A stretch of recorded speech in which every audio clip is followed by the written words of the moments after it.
하나님의 말씀 보겠습니다. 레위기 1장 1절에서 우리 9절 말씀입니다.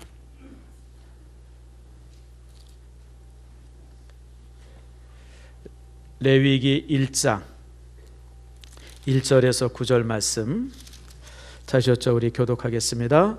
여호와께서 회막에서 모세를 부르시고 그에게 말씀하여 이르시되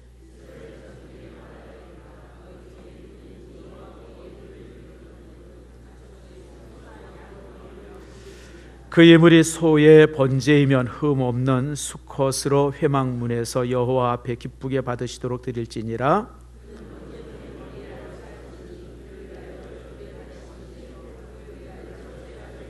그는 여호와 앞에서 그 수송아지를 잡을 것이요 아론의 자손 제사장들은 그 피를 가져다가 회막문 앞 제단 사방에 뿌릴 것이며 제사장 아론의 자손들은 제단 위에 불을 붙이고 불 위에 나무를 버려놓고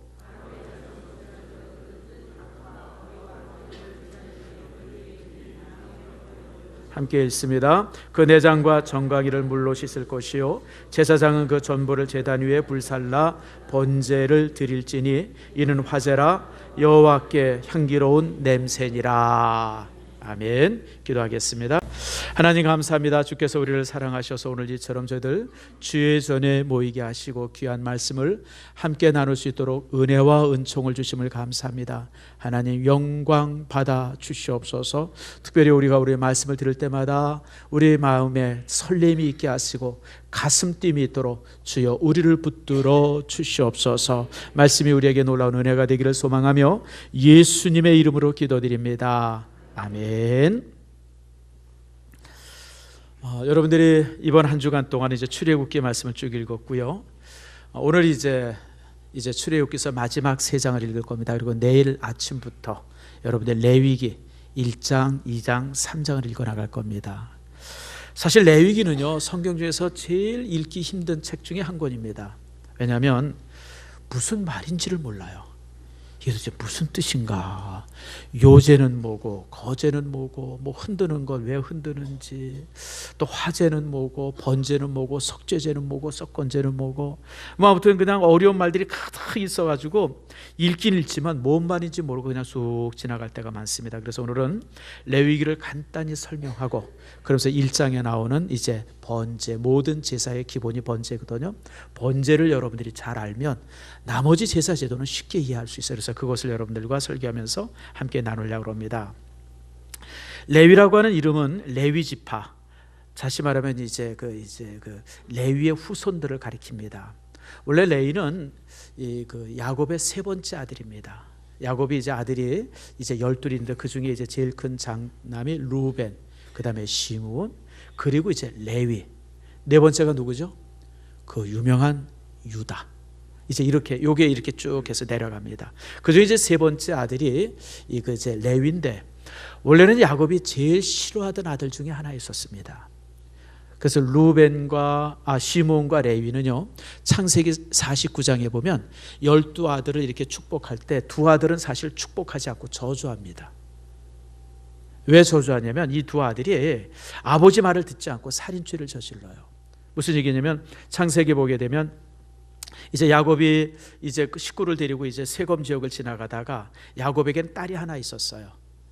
그 딸이 이제 이렇게 그러니까 이 나이 많은 딸들이 이게 참 문제가 돼요. 그냥 옆 동네 이 앞 동네 쫓아다니다가 세검이라고 하는 족속의 이제 족장의 아들한테 겁탈을 당해요. 다말인데.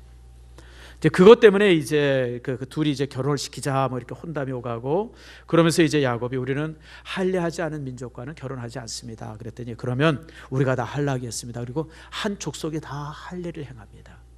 할례를 해서 가장 아픈 날, 2번째 날,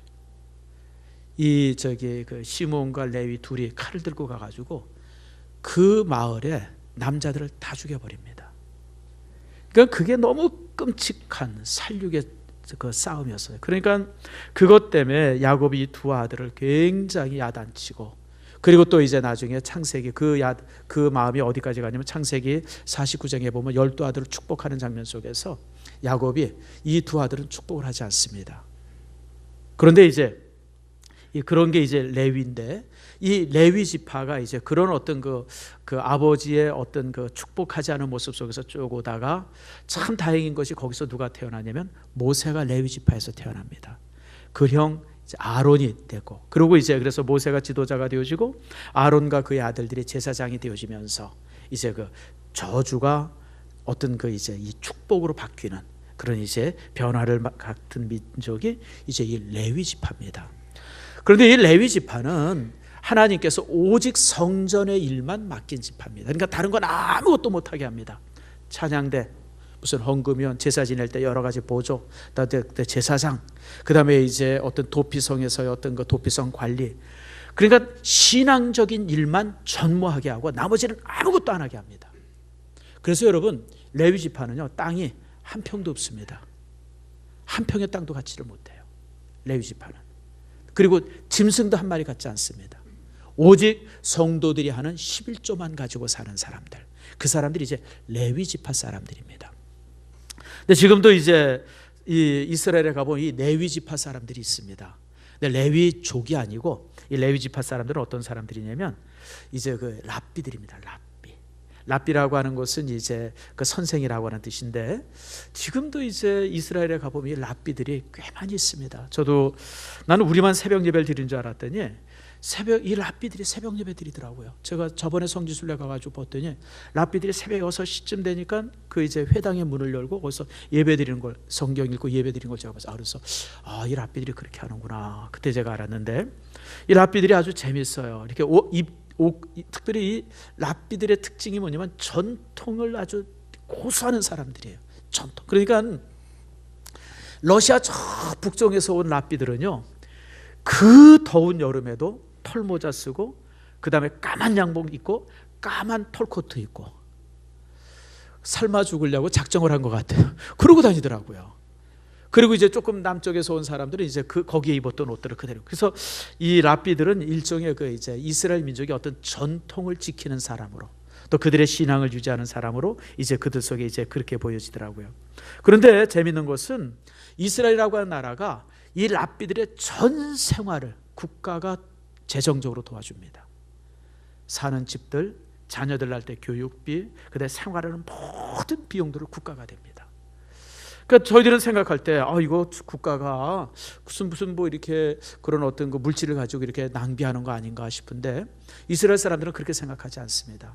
우리는 세상의 일을 열심히 하고, 랍비들은 하나님 앞에 거룩한 일을 열심히 하고, 우리가 못하는 거.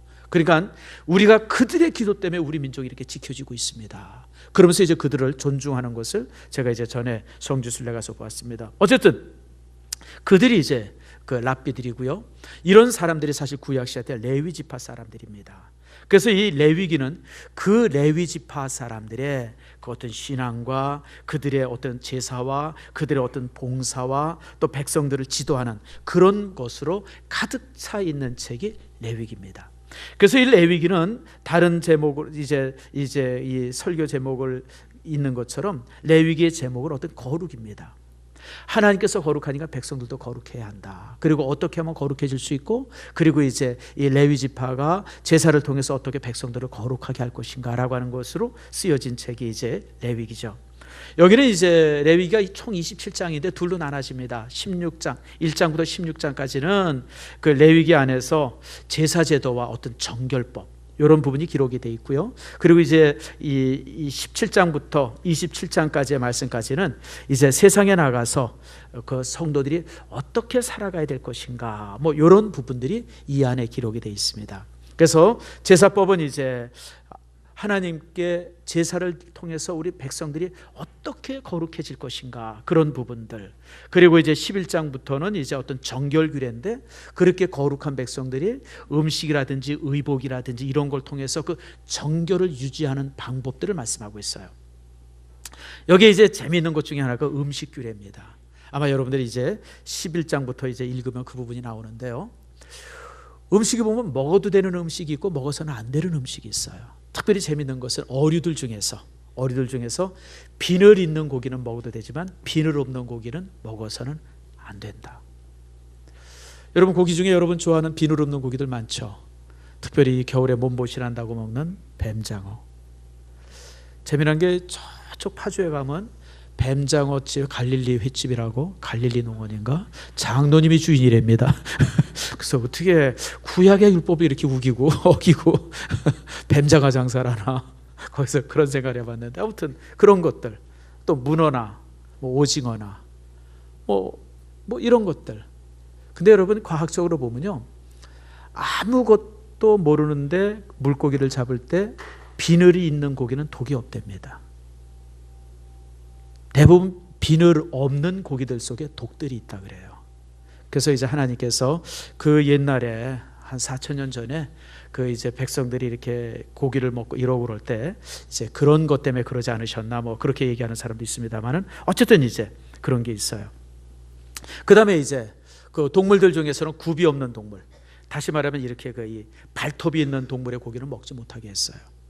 그래서 굽이 있는 동물이니까 뭐죠? 소, 양, 염소, 뭐 이제 뭐 이런 고기들은 먹어도 되지만, 뭐 그다음에 이제 굽이 있으면서 동시에 또 이제 되새김질을 해야 돼요. 되새김질을 못하면 이제 먹지 말라 그랬어요. 그러니까 이제 돼지고기를 안 먹죠. 그리고 또 하나는 이제 개고기도 먹으면 안 돼. 왜냐하면 이 발톱이 있기 때문에. 여러분들 어제 보신탕 먹은 분들 큰일 났어요. 먹지 말라는 거 먹었으니까. 근데 여러분, 근데 사실은 지금 이 부분은 여러분 이제 우리가 지켜도 되고 안 지켜도 돼요. 왜냐하면 우리가 그리스도의 피로 깨끗해졌기 때문에 그것으로 인해서 우리가 더러워지거나 그것으로 인해서, 음식으로 인해서 우리가 정결해지는 게 아니에요. 자, 예를 들어 봅시다. 우리가 이제 미국에 이민을 갔어요. 이민을 가가지고 미국의 시민권을 딱 받았습니다. 이창호 집사님이 이민 갔다 그럽시다. 이거 또 가려나 보다. 그래서 이민 준비하지 마시고요. 이제 미국에 이민을 가서 시민권을 딱 받았어요. 자, 시민권을 받으면 이창호 집사님, 미국 사람이에요, 한국 사람이에요? 미국 사람이려면 코도 커야 되고 얼굴도 허해져야 되는데, 여러분 바로 이거예요. 우리가 미국에서 시민권을 딱 받으면 우리는 법적으로는 어디 사람이에요? 미국 사람이에요.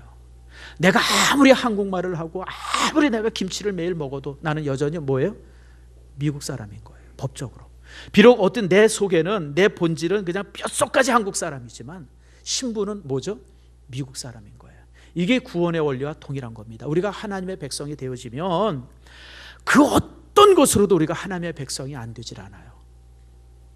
여러분, 우리가 하나님의 품 안에 있고 그리스도 품 안에 있지 않습니까? 그러니까 우리가 음식을 먹거나 뭐 이런 걸 저런 걸 하든지 그래가지고 여러분들 그런 것 때문에 우리가 다시 부정해지거나 다시 우리가 죄인 되거나 그러진 않아요. 여러분들 무슨 말인지 이해가 되시죠?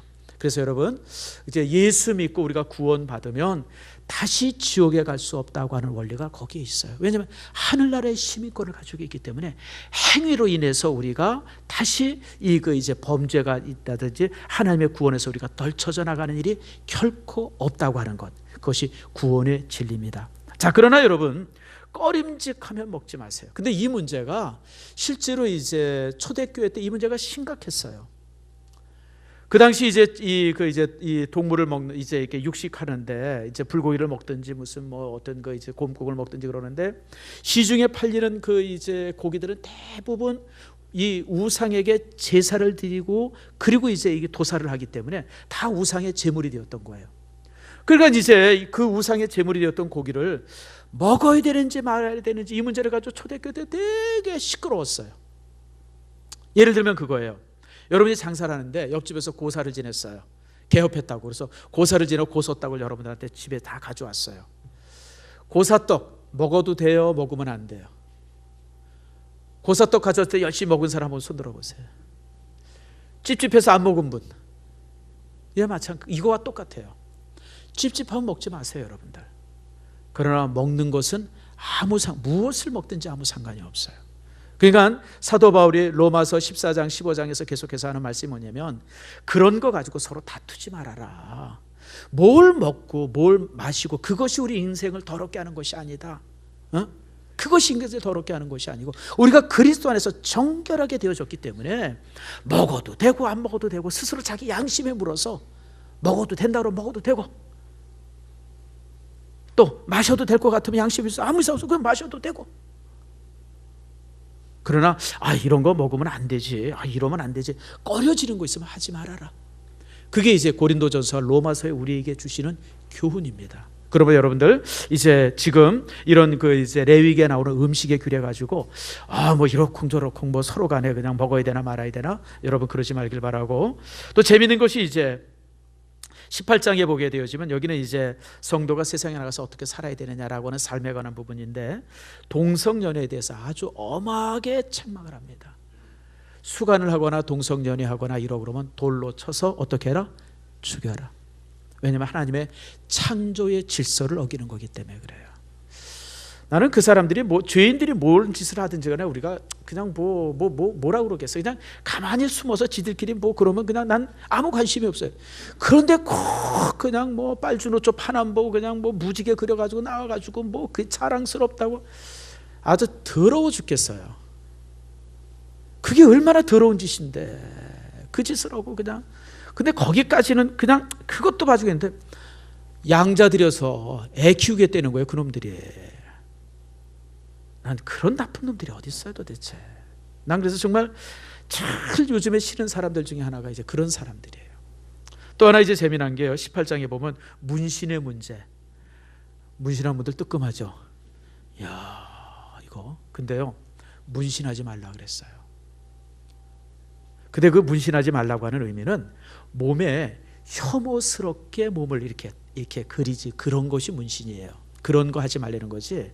무슨 여러분들 눈썹 문신 이런 건 따라합시다. 괜찮다. 옆 사람 얼굴 한번 자세히 한번 쳐다보세요.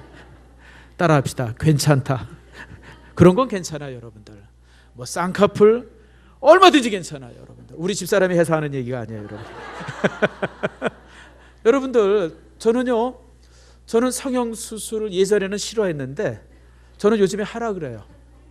제가 하라고 하면 우리 집사람이 용기를 얻고 한 건데, 여러분 왜 해줘? 여러분 쌍꺼풀하고 양악하고 이렇게 좀 고쳐가지고 내가 사람들 앞에 설 때 자존감이 높아진다 그러면 나는 여러분 얼마든지 하라 그래요. 여러분 얼마든지 찢으세요. 얼마든지. 그렇게 해서 이뻐진다 그러면요, 여러분 얼마든지 해도 괜찮아요. 하나님께서 화장하고 무슨 장식품 달고 그런 걸 하지 말라 그런 적이 한 번도 없어요. 그것만 하는 것에 너무 열중하지 말라고 하신 것이지 그런 거 하지 말란 적이 없습니다. 그러니까 여러분들 그런 거 가지고 이상타 그러지 마세요, 여러분들. 그러니까 여러분들이 눈썹 그리고 문신하고 이렇게 화장하고 치장하는 거는 여러분 그거는 여러분 좋은 거예요. 그렇게 해서 내 가치가 조금 높아진다 그러면 얼마든지 해도 괜찮아요, 여러분들. 다만 이제 18장에 나오는 문신의 문제는 혐오스럽게 몸에 그리고 다니는 사람들. 여러분 제가 전에 한번 TV 보니까 UFC라는 게 있잖아요. 남자들 같이 개싸움 하듯이 하는데 어떤 치가 이제 온몸에다 호랑이 그림도 그리고 그냥 뒤에다가 한문으로 그냥 필승 이런 거 써놓고, 그건 너무 혐오스럽잖아요. 그게 무슨 사람이에요, 짐승이지. 그런 거 하지 말라는 것이지. 그저 여러분들 그냥 이렇게 좀 미용을 위해서. 그러니까 여러분 염색하세요, 여러분들. 저는 아직 염색할 때가 안 돼서 안 합니다만 저도 때가 되면 할 것 같아요. 요즘에 이렇게 보면서 나도 곧 때가 이르리니 이제 그 생각을 하는데, 여러분 염색도 좋은 거예요, 여러분들.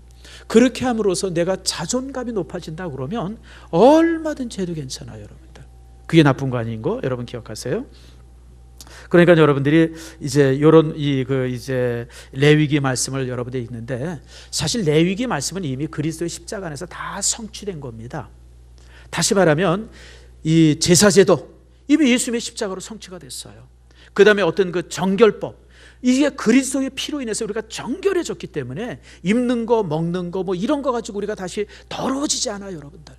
그 외에 여러 가지 법들, 그래서 그런 법들은 이미 완성되었기 때문에 굳이 우리가 거기에 지키려고 애쓸 필요도 없고 지킬 필요도 없어요. 다만 이제 시민법이 있어요. 우리가 사회생활할 때 믿음의 사람들이 불신자들과 어떻게 살아야 되느냐, 이런 문제에 대해서는 우리가 이제 지금도 여전히 동일하게 지켜야 되지만 어떤 제사법이나 정결법이나 이런 부분은 이제 의미만 여러분들이 십자가를 통해서 그 의미만 여러분 받아들이면 되는 것이지 여러분들이 다시 그것을 지키려고 하는 그럴 필요는 없어요. 그렇다고 지키는 사람들 향해서 뭐라고 그러지 마세요, 여러분들. 그건 자기 양심상, 신앙의 양심상 나는 주님께서 먹지 말라 그랬어요. 먹지 말아야지. 그럼 먹지 마세요, 여러분들. 그게 꺼리면. 굳이 마음 꺼려가면서 그걸 뭐 때문에 먹어요? 근데 아예 괜찮아. 십자가 안에서 모든 것이 다 이제 완성됐는데, 그리고 먹을 수 있는 분들은 여러분 마음껏 먹으세요. 여러분들, 그것이 여러분들, 그것 때문에 여러분들이 거룩이 사라지거나 여러분들의 어떤 그 정결함이 오염되거나 결코 그렇지 않아요, 여러분들. 자, 오늘은 이제 그러면 우리가 오늘 1절부터 9절 말씀 읽었는데, 이게 이 번제입니다. 번제라고 하는 것은 태워서 하나님 앞에 제사를 드리는 이제 그런 예배가 이제 이 번제입니다. 이 번제가 제일 먼저 나타나는 곳이 어디냐면 창세기 4장입니다. 창세기 4장에 보면 이제 가인과 아벨이 제사를 지내잖아요. 유명한 사건이잖아요. 가인이 하나님 앞에 뭘 갖다가 제사를 드려요? 자기가 추수한 곡식의 단을 가지고 제사를 지내고, 아벨은 자기가 기른 양과 그 기름을 가지고 제사를 지내요. 그런데 창세기 4장에 보게 되었지만 하나님께서 가인과 그 제사는 받지 아니하고, 반면에 하나님께서 아벨과 그의 제사를 받으셨다. 이게 굉장히 중요한 말씀이에요. 하나님께서는 가인을 받지 않았기 때문에 가인의 제사를 안 받은 거예요. 하나님께서는 아벨을 받으셨기 때문에 아벨의 제사를 받은 거예요.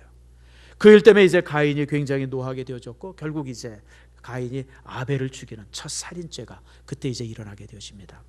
우리 이 사실을, 이 번제라고 하는 것은 그때 아벨이 드렸던 그 이제 제사가 좀 더 제도화되어진 것, 그것이 바로 번제고요. 그리고 이제 이 번제를 중심으로 해서 번제, 그 다음에 이제 5대 제사가 있지 않습니까? 그 제사들이 이제 거기서 이제 만들어진다라고 하는 거 여러분 기억하시길 바랍니다. 그래서 여러분들이 레위기를 쭉 읽으면서 제사 제도에 대한 여러 부분이 나오는데, 그 이 원리들을 이 시간에 알면 제사 제도에, 그리고 우리가 드리는 예배의 원리가 무엇인지를 우리가 이제 확인하게 되어집니다. 첫 번째, 모든 제사는 예물이 있어야 돼요. 모든 제사는 예물이 있어야 됩니다. 자, 본문의 말씀 보세요. 2장 1절 말씀, 1장 2절 말씀. 이스라엘 자손에게 말하여 이르라, 너희 중에 누구든지 여호와께 뭐예요? 예물을 드리려거든. 여러분, 하나님께 드리는 모든 예배는 예물이 있어야 돼요. 예물 없이는 예배가 안 됩니다. 구약의 성경에 보면 종종 너희들이 나의 전에 나올 때 빈손 들고 나오지 말라라고 하는 말씀이 수없이 많이 기록이 되어 있어요. 하나님 앞에 예배드리는 자는 자기의 처지와 형편에 맞게 모두가 예물을 가지고 나와야 돼요. 지금 부자는 수소를 가지고 나오고, 좀 덜 부자는 이제 양이나 염소를 가지고 나오고, 가난한 사람은 피들기 아니면 참새라도 가지고 나와서 하나님 앞에 예배를 해야 돼요. 그게 번제입니다. 여러분, 예물이 없는 예배란 없어요. 오늘 여러분들이 예배 시간에 헌금을 드렸잖아요. 예배에 있어서 가장 중요한 순서 중에 하나가 헌금의 시간이에요. 왜냐하면 예물을 주께 드리는 시간이기 때문에. 그러나 우리가 드리는 이 헌금보다도 더 중요한 예물이 이 예배 안에 두 가지가 더 있어요. 그것이 뭐냐면 예수 그리스도의 십자가입니다. 주님께서 예물이 되어 주셨기 때문에 우리가 예배를 드릴 수 있는 거예요. 그리고 나예요. 로마서 12장 1절과 2절에 있는 말씀처럼, 여러분, 내가 나의 몸을 하나님이 기뻐하시는 거룩한 무엇으로? 산채물로 드리는, 내가 예물이에요. 내가 예물. 내 몸이 하나님 앞에 거룩한 예물이 되어지고, 그리고 이제 우리가 하나님 앞에 헌금을 드리고. 여러분, 그래서 모든 예배는 예물이 있고, 그리고 하나님께 드리는 모든 예물은 항상 최상의 것이어야 돼요. 여러분, 하나님께서는요, 우리가 하나님 앞에 예물을 드릴 때 쓰다 남은 것들, 찌꺼기들, 이런 것을 가지고 와서 하나님 앞에 드리면 하나님은 모욕당하신다 그랬어요. 모욕당한다고. 여러분, 우리가 누구에게 선물을 받을 때 잘 포장된 거 선물 받으면 기분이 좋잖아요. 내용이 어떻든지 간에. 근데 선물을 주는데 좋은 것 같긴 한데 막 그냥 그 포장이 그냥 막 찢어지고 흩어지고, 그냥 그 또 열어보니까 쓰던 거. 여러분, 그런 선물 받으면 좀 어때요, 여러분들? 기분 좋아요? 아니, 기분은 둘째치고 여러분 모욕당하는 것 같잖아요. 그렇잖아요, 여러분들. 그래서 여러분들 누군가가 누구에게 선물을 드릴 때 여러분들 잘해서 줘야 돼요. 좋은 선물은 사람의 마음의 문을 열어주지만, 여러분, 그런 잘못된 선물은요, 여러분 더 관계만 나빠지게 합니다. 그래서 내가 누구에게 무엇을 준다 할 때 굉장히 조심스럽게 해야 돼요. 준다고 해서 다 좋은 게 아니에요. 어떤 거는요, 모욕당합니다. 하나님도 동일해요. 우리가 예배 드린다고 해서 하나님께서 모든 예배를 다 좋아하지 않으세요. 우리가 정말 최선을 다해서 정성을 다해서 예배할 때 하나님이 기뻐하시지만, 만약에 우리가 예배를 그냥 등한시하고 그냥 뭐 아무렇게나 드리고 그냥 여러분 스스로 알잖아요. 뭐 어쩌다가 한번 지각하는 건 그럴 수 있지만 아주 상습적으로 지각하는 거라든지, 예배 안 끝났는데 그냥 나간다든지, 뭐 어쩌다 한번 그럴 수는 있어요. 여러분들 너무 바쁘고 이러고 그럴 때는. 그러나 그냥 항상 그런다든지. 근데 하나님께서 볼 때 되게 기분 나빠하시죠. 뭐 저런 놈이 다 있나 그러실 거예요, 여러분들. 그래서 여러분들 예배는 항상 이렇게 최선을 다해서 드리도록 여러분들이 애써야 돼요. 그리고 여러분들 예배에 집중해야 돼요. 집중해야 돼요. 사실 우리가 설교 시간, 제가 설교 시간이 보통 한 40분 전후가 되어지는데 40분 전후를 집중한다고 하는 건 참 쉽지가 않아요. 그래도 여러분 집중해서 예배에 참석하는 것, 그것이 신앙적으로 옳습니다. 그래서 여러분 항상 이렇게 하나님 앞에 예배할 때 예물이 있어야 된다고 하는 거. 그리고 예물 중에 가장 중요한 예물은 내가 예물이에요. 내가 예물. 내 자신이 하나님 앞에 제물이 되어야 돼요. 자, 두 번째는 4절 말씀이에요. 이 4절 말씀이 조금 어렵습니다. 4절 한번 같이 읽겠습니다. 시작. 그는 번제물의 머리에 안수할지니 그를 위하여 기쁘게 받으심이 되어 그를 위하여 속죄가 될 것이라. 안수하라. 자, 여러분, 내가 이제 양을 가져왔어요. 근데 양의 머리에 어떡하라고요? 아니, 세상에 무슨 동물의 머리에 안수라나. 제가 옛날 전도사 때 그 얘기를 한번 들었어요. 시골에서 이제 목회하는 목사님이셨는데, 그분이 어느 날 이제 뭐 집에서 잠을 자는데 한 11시인가 12시 되는데 그냥 부두가 막 문을 두드립니다. 목사님 오셔서 그냥 기도해 주셔야 돼요. 그래가지고 그냥 이분이 헐때버떡 갔대요. 뭔가 그랬더니 마구간을 데려가더라도 외양간에 보니까 이제 소 한 마리가 이제 새끼를 낳으려고 그러는데 이게 난산이 돼가지고 못 낳고 막 그러고 있는 거예요. 그랬더니 목사님 기도해 달라고 그래서 기도해 주려고 했더니 그냥 기도하면 안 되고 소, 이게 머리예요 대가리예요? 아무튼 거기다 손을 얹고 기도해달라고 그래서 자기가 이제 손을 얹고 기도를 해줬다고. 여러분 뭐 해야 돼요 말아야 돼요? 해야 돼요? 예, 맞아요. 해야 돼요. 성도가 원하면 목회자는 해야 돼요. 그것이 아주 그 신앙적으로 잘못된 게 아닌 이상은 성도가 원하면. 그래서 옛날에 옥하는 목사님이 그런 얘기를 하시더라고요. 목사는 기생과 같다고. 왜냐하면 성도가 원하면 춤이라도 춰야 되기 때문에. 근데 나는 그게 항상 맞다고 생각해요.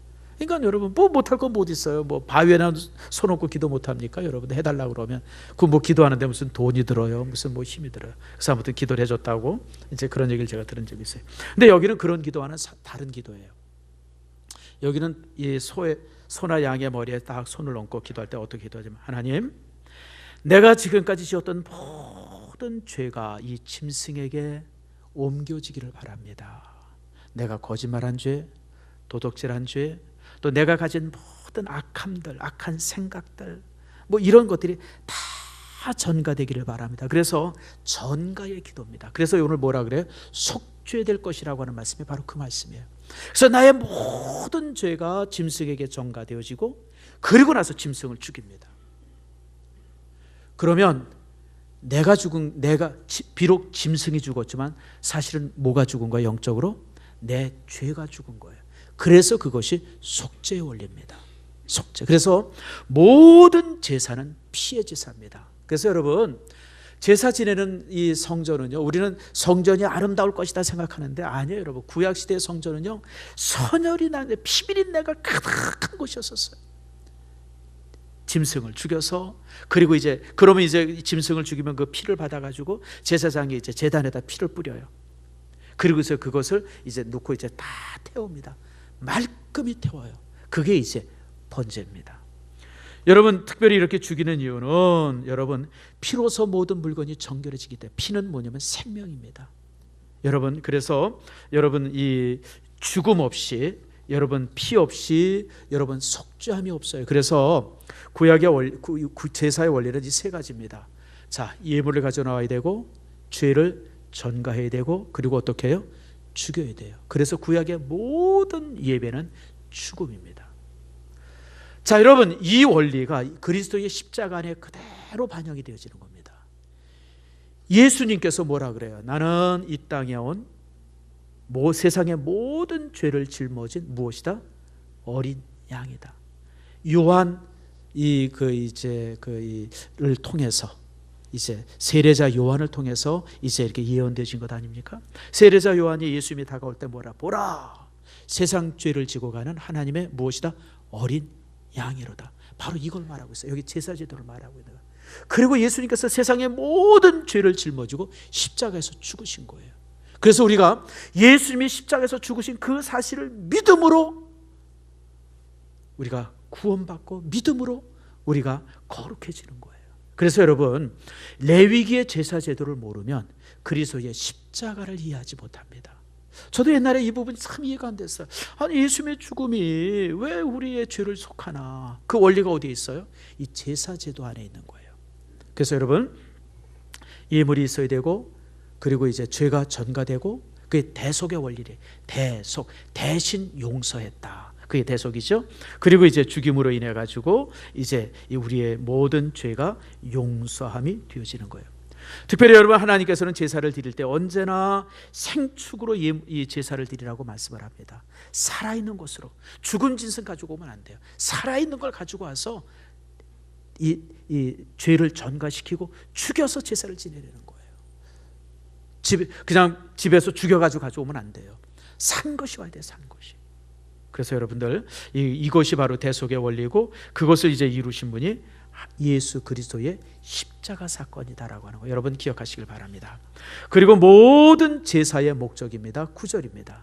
자, 9절 말씀 같이 읽겠습니다. 시작. 그 내장과 정강이를 물로 씻을 것이라. 제사장은 그 전부를 제단 위에 불살라 번제로 드릴지니 이는 화제라, 여호와께 향기로운 냄새니라. 다시 말하면 모든 예배의 목적은 하나님 앞에 영광이에요.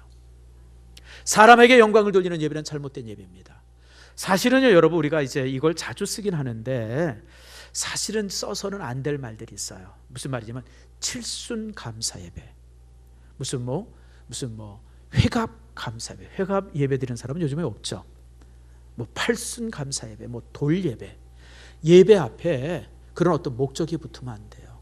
모든 예배는 누구를 위한 거예요?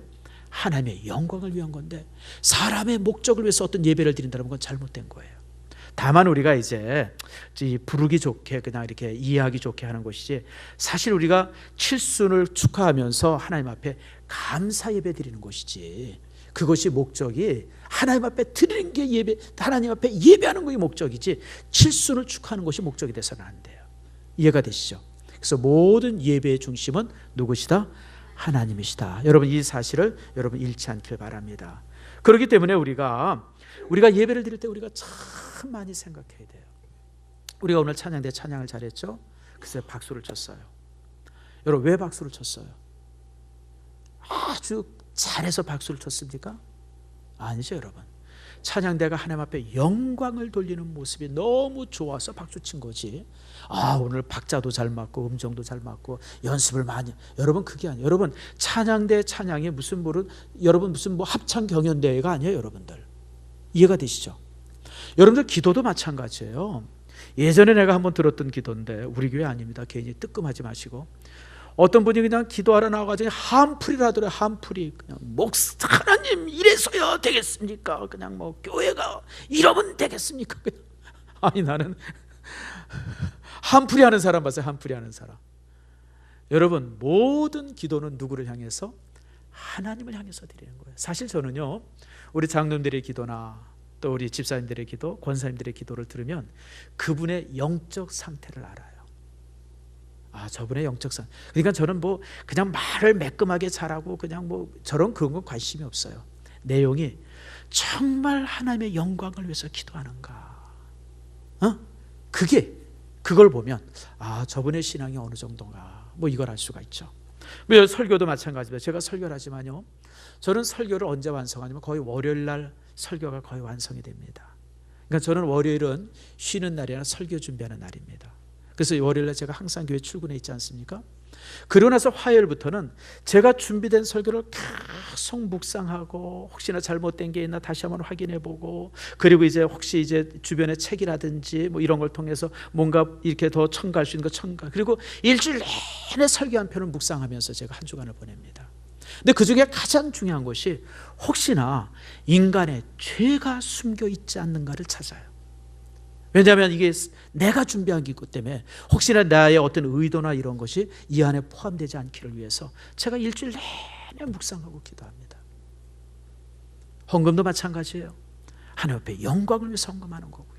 예배의 모든 것이 그렇습니다. 그래서 여러분들, 제사의 목적은 하나님 앞에 영광이지 사람에게 영광이 돼서도 안 되고요.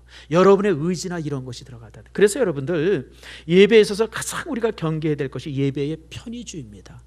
예배는 내가 하나님 앞에 산 제물이 되는 것이 예배인데, 우리가 자꾸만 예배를 드리다 보면 예배가 좀 더 편리하려고, 편리하게 안주하려고 하는 그런 모습들이 종종 우리 속에 있어요. 좀 더 편안하게, 좀 더 여러분, 이런 모습에서 예배를 하다 보면 여러분 어떻게 되어져요? 자신을 완전히 죽이는 예배는 사라지고요, 인간의 편리를 위한 예배가 되어져요. 그래서 여러분, 예배를 드릴 때 여러분 구약시대 때 예배 드릴 때 얼마나 힘들었어요. 여러분들, 짐승을 가져와야죠, 거기서 죽여야죠, 껍질을 다 벗겨야죠, 나무단 쌓이죠, 거기에 이렇게 얹어놓고 불살라야죠. 여러분, 구약의 예배는, 구약의 제사는 노동이었습니다. 노동. 우리가 편리하게 이렇게 해서 1시간이나 1시간 10분 앉아 있으면서 뭐 시간이 기니 짧으니, 의자가 어떠니, 그냥 따뜻하니 안 따뜻하니, 조명이 어떠니, 벽이 어떠니, 나 참 이상한 사람들이에요. 관심은 누구에게? 하나님께 있어야지. 쓸데없는 것에 관심이 있어요. 쓸데없는 것에. 여러분, 그러지 않기를 바랍니다.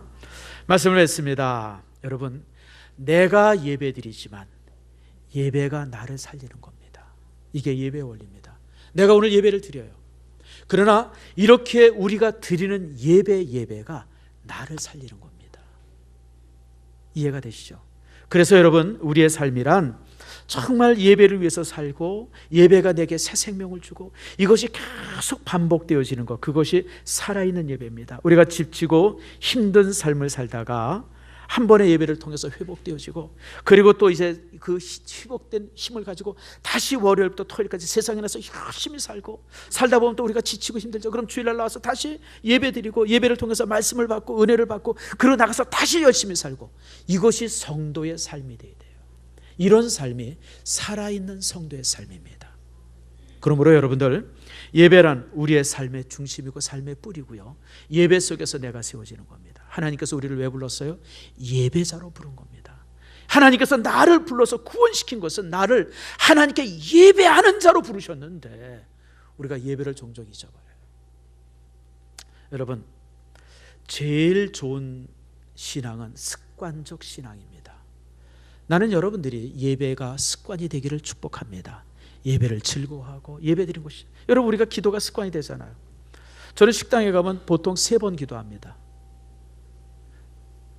물 나오면 1번 기도하고, 그 다음에 이제 젓갈 잡다가 기도하고, 숟갈 이렇게 들다가 기도하고. 어이구, 이게 3번씩 했네. 많으면 좋죠. 혹시 여러분, 짜장면을 비비기 전에 기도합니까? 비빈 후에 기도합니까? 누가 묻더라고요. 옛날에 나 청년 때, 목사님 짜장면 먹을 때 비비기 전에 기도해야 돼요? 비빈 후에 기도해야 돼요? 언제 기도해야 돼요? 2번 다 하세요. 여러분들, 뭐 10번 기도하면 나쁜 겁니까? 여러분들, 그러니까 여러분들, 이게 거룩한 습관이에요. 거룩한 습관. 나는요, 여러분들이 하루에 기도를 100번 하면 더 좋다고 생각해요. 여러분, 밥 먹을 때, 밥 끝나고 먹으면 또 기도하면 어때요? 차 나올 때, 커피 마시면서 1번 더 기도하면 얼마나 좋아요. 여러분들, 거룩한 습관이 여러분의 거룩한 인생을 만드는 거예요. 나쁜 습관들 있잖아요. 옛날 우리 어르신들이 나쁜 습관들이 있었어요. 손님들 오면, 여보 무슨 상 가져와라? 주한상 가져. 이게 얼마나 나쁜 습관이에요. 사람들만 오면 그냥 술 차려놓고 술 먹고, 이게 이제 이 민족의 저주의 뿌리가 되어진 거예요. 이런 나쁜 습관은 인생을 망쳐요. 그러니까 여러분들, 내 삶 속에 기도하는 거, 예배 드리는 거, 찬양하는 거, 또 사람들과 교제하는 거, 이런 모든 것이 거룩한 습관이 돼야 돼요. 거룩한 습관. 그리고 거룩한 습관이 되기 위해서는 그것이 내 몸에 익숙해야 돼. 1만 번의 법칙이라는 거 있잖아요. 1만 시간의 법칙. 뭔가 우리가 익숙해지려면 1만 시간을 이렇게 하면 된다. 저는요, 그거 몸도 마찬가지예요. 여러분, 우리가 뭔가 이렇게 하려고 그럴 때는, 뭔가 새로운 것을 익힐 때는 그것이 내 몸에 익도록 수없이 많이 반복해야 돼요. 운동도 마찬가지잖아요. 여러분들 혹시 골프를 치는 분들이요, 어떤 스윙을 하나 배웠다 그러면 저게 손을 이렇게 올려서 이렇게 하고 이렇게 하면 되는구나. 그러고 나면 아무것도 배운 게 아니에요. 그렇게 폼을 교정받았으면 그 교정받은 것을 10,000번 연습하면 그게 자기 몸에 익습니다. 그러니까 근육이 기억해야 그것이 진짜 익힌 거예요, 여러분들. 근육이 기억하지 않으면 익힌 게 아니에요, 여러분들. 이해가 되시죠? 저절로 돼야 돼요, 저절로. 이번 주일에 정현이가 정말 4강 안에 그냥 결승에 올라갔으면 우리가 얼마나 기뻤겠어요. 페드로와 이렇게 하는 걸 제가 직접 보지 못했어요. 그때 이제 차를 타고 있어서 보지 못했는데, 여러분 얼마나 연습했겠어요. 얼마나. 나중에 신문에 발 부르튼 게 나왔는데 그냥 뼈가 보일 정도로 발이 부르텄더라고요. 그러니 여러분, 세계적인 선수와 특별히 조코비치, 우리 조씨들 미안합니다. 조코비치와 하면서 하는 걸 제가 보면서, 저런 대단한 선수와 저렇게 뛰었지, 저가 얼마나 연습했을까. 근데 정현이는 보면 연습한 게 몸에 나타나요. 다리 근육이 얼마나, 웬만한 여자 허리만 하잖아요. 그냥 이렇게 다리가 굵고 그냥 온몸이. 그래서 저 친구는 정말 연습 많이 한 친구라. 사실 신체적으로 동양인들이 테니스를 할 수 있는 그런 체질이 안 된다 그래요. 그래서 동양인이 오픈 대회에서 4강 안에 올라간 사람이 없답니다. 일본 사람 하나가 예전에 4강에 한번 올라갔었고, 아주 옛날에. 그리고 정현이가 유일하게 오픈 대회, 세계는 오픈 대회가 4개 있죠. US 오픈, 호주 오픈, 프랑스 오픈, 웸블던. 이게 오픈 대회에서 세계 최고의 테니스 대회인데, 거기에서 4강 올라간 유일한 이제 동양인이 지금 이제 정현이거든. 그러니 얼마나 연습했겠어요. 10,000번이 아니라 수십만 번, 수백만 번 연습해가지고 거기 쓴 거 아니에요? 그러니까 그런 영광의 자리에 서죠. 저는 여러분들이 예배도 그랬으면 좋겠어요. 예배가 익숙해야 돼요. 예배가 몸에 익어야 돼요. 그래서 두세 사람 하면 우리 예배 드리자, 우리 예배하자, 우리 찬양하자, 우리 기도하자. 이게 저절로 입에서 되어져야 돼요. 그럴 때 우리의 신앙이 하나님 앞에 진짜 거룩한 사람이 되는 거예요. 말씀을 맺습니다. 예배 때문에 여러분의 인격이 달라지고 삶이 변하기를 바랍니다. 예배 때문에 하나님과 우리의 관계가 회복되고요, 예배 때문에 사람들과의 사이의 관계가 회복되고요, 예배 때문에 내 삶의 거룩한 습관이 만들어지길 바랍니다. 그래서 정말 하나님 앞에 거룩하고 교회 앞에서 정말 아름답게 드러나지는 여러분들의 삶이 되어지기를 축복합니다. 우리 다 같이 일어나셔서 우리 1장을 찬양합니다.